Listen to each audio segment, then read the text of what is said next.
This is where everybody comes and gathers to see the biggest dirt races in the world. The high banks, the high speeds, people make their annual pilgrimage.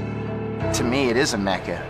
You're going through all these cornfields, 2-lane roads, you're weaving, and you're like, where are we going?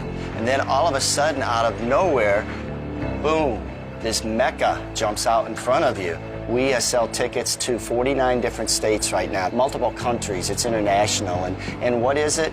It's the phenomenon. People come in here and they say, it just blows them away. They wave that green flag and pow!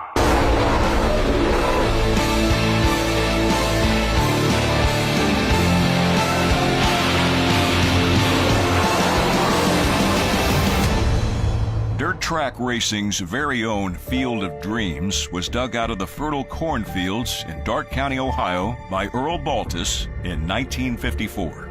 8 years later, Eldora started its journey from local venue to international destination when Baltes recruited the United States Auto Club. He brought in the USAC Sprints, and with that came the Indianapolis names, the Unsers, the Foyts, the Andrettis. At the same time, they were also driving at Indianapolis. That used to be the trail to Indy, and it came right through Eldora. When Johnny Rutherford flipped out of the back straightaway in the 60s, in one of the big magazines at the time was a big picture of Johnny with his arms stretched out, and that kind of put Eldora on the map.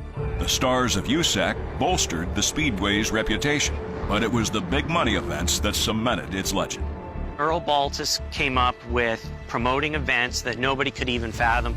In 1971, Earl decided that he was going to have a big race.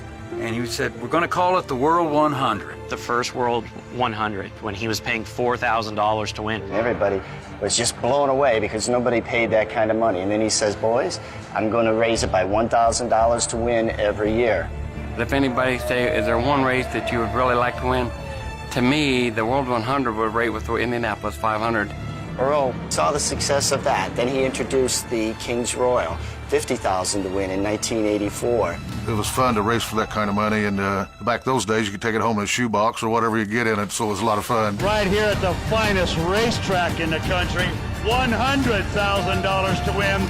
Earl always wanted to pay $1 million purse. Johnny Moran, the first Eldora millionaire. $1 million to win a dirt late model race. Eldora just has this history of first. It was, can you believe what Earl's doing? Can you believe what Eldora's doing? And people had to come see it. In 2005, Earl Baltes stepped away from Eldora's spotlight, selling the Speedway to Tony Stewart. The big races remain at Eldora, along with its lofty status. Eldora's been a special place.